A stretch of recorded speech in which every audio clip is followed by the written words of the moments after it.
Okay, let's go.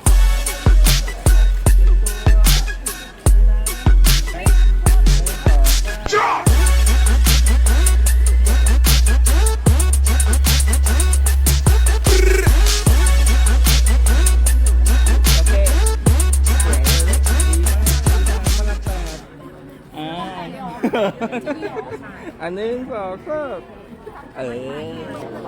มันจบปีเร็วเกินไปแล้วก็เช็คสิ่งที่เราได้ทำนะในปีนี้ที่เราอยากทำให้ลิสต์ไปได้ จ้าแป๊บนึงจ้า